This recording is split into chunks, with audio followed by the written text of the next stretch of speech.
mampitombona ao aminareo hatrany ny riavako ny fahasoavana avy amin'Andriamanitra iray sy Jesoa Kristy tompontsika. Amen. Andeha araka hivavaka isika.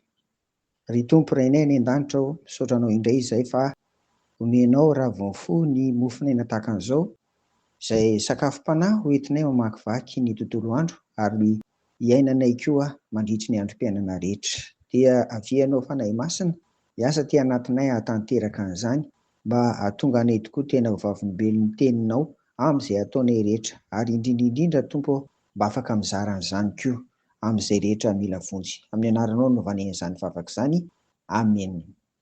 Ry havana, iray amin'izay andinin-tsoratra masina mampiavaka ny hoe Andriamanitra dia mahefa ny zavatra rehetra, ity vakiako amintsika ity. Tantara efa hay izany ny amin'ny nahaterahan'ny-mpamonjy amin'ny filazantsara araka ny lioka, kanefa dia misy andininy izay marihana manokana ny amin'izany. Andeha ary ho vakiana ry havana ny filazantsara araka ny lioka toko voalohany, andininy faha 430 ka hatramin'ny faha 830. Vakiana amin'ny anaran'i Jesoa. Ary hoy Maria tamin'ilay anjely, anao ahoana re no hahatanteraka izany, fa tsy mahalala lahy aho? Ary ilay anjely namaly ka nanao taminy hoe ny fanahy masina ho tonga eo aminao, ary hisy herin'ny avo indrindra hanaloka anao. Koa ny masina izay ateraka dia atao hoe zanak'Andriamanitra. Ary indro Elizabeta avanao dia efa mitoedraza koa, na dia efa antitra aza, ary efa mandray enina izy izao, izay natao hoe momba. Fa tsy hisy tsy ho tanteraka ny teny rehetra ataon'Andriamanitra. Dioy Maria, ny tiany ankizivavy ny Tompo, aoka ny ho tonga amiko araka ny teninao. Dia nandao azy ilay anjely. Amen. Hoy aho hoe tantara efa haintsika izany ry havako ny amin'ny nahaterahan'ny-mpamonjy, kanefa ilay asongadiny eto ilay hoe Andriamanitra mahefa ny zavatra rehetra, ity Andriamanitra ivavahantsika ity. Ny andininy faha 730 no milaza izany hoe fa tsy hisy tsy ho tanteraka ny teny rehetra ataon'Andriamanitra. Ry havako, ireto misy efatra angamba tsara ambarany amin'izany. Ity andinin-tsoratra masina ity izany dia manamafy tokoa fa tsy misy afaka misankana mihitsy ny tsy hahatanteraka an'izay rehetra ambaran'Andriamanitra. Ary io izany ny mahatonga antsika koa maka an'ireny andinin-tsoratra masina ireny ho teny faneva, na hiainana amin'ny tsingeritaona nahaterahana, na hiainana amin'ny voalohan'ny taona.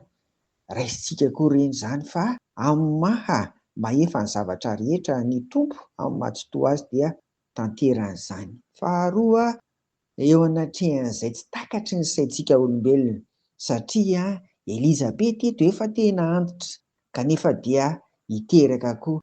Maria tena tsy malala n'inona mihitsy. Ny amin'izany koa anefa dia izy no ho renin'ny mpamonjy. Noho izany ry havako dia eo anatrehan'izay tsy takatry ny saintsika hoe mety ho tanteraka araka ny fijerentsika azy, dia tena tanteraka eo anatrehan'Andriamanitra amin'ny maha mahefa ny zavatra rehetra azy. Manaraka, Andriamanitra koa dia na dia ny anjely aza no miteny eto ry havana irahany, dia izao mahatanteraka tsara ny Tompo ny amin'izay teny fampanantenana rehetra nomeny. Ary izany no mahatonga antsika raha tsy resaka fotsiny ahako fa tsy ny amin'ny hoe reny tsenjery iainana isam-bolana ireny, dia ao anatin'ny taona iray izany tsika dia efa mahay andinin-tsoratra masina miaraka amin'ny toko sy andininy 12, satria ireny tenin'Andriamanitra ireny no miainantsika. Ireny tenin'Andriamanitra ireny no raha eto izy dia milaza ny amin'ny fampanantenana izany, ka ity ampendohan'ny taona ry havako dia andinin-tsoratra masina 12 indray ianarantsika tsinjery amin'ity taona ity izany, ka dia mazotoa sy mahereza amin'izany.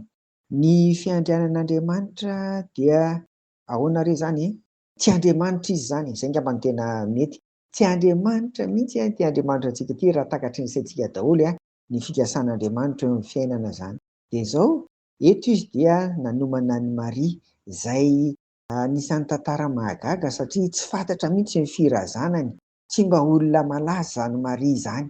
Ary raha amin'ny firesahany rehetra dia tena feno fanetretena, dia hitantsika eto fa mbola miteny izy hoe ity ny ankizivavin'ny Tompo, aoka anie ho tonga amiko araka ny teninao. Olona tsy malaza akory, olona tsy fantapantatra akory, Tsisy tetiarana ataon'ny baiboly mazava tsara. Zany rehetrarehetra zany nefa novidian'Andriamanitra ka noho izany dia zao mba iray ngamba heveriko hoe takian'Andriamanitra amintsika manoloana an'izany fiandrianana izany, ankoatran'ny finoana sy ny fanotokiana azy dia ny fiainana ny fanetretena ry havako. Iaino ny fanetretena fa zava-dehibe izany ahafahan'Andriamanitra ilay tsy toa mahefa ny zavatra rehetra miasa ao anatinao ihany koa. Dia ho an'Andriamanitra irery ny voninahitra. Amen. Vavaka ary sika dia misaotra anao ary izay Tompo fa amin'ny maha-mahefa ny zavatra rehetra anao dia mahavita ny tsy takatry ny sainay ianao. Koa dia misy mahatoky izay faniteny fampanantenana efa nataonao tamin'ny fiainanay ary mbola ataonao amin'ny fiainanay koa, na tsirairay avy izany na isam-batan'olona na ny firenena, eny ny fiangonana koa dia ho tanterahanao izany amin'ity taona ity. Misaotra indrindra Tompo. Amen. Ho aminareo ny fiadanan'i Jesoa. Amen.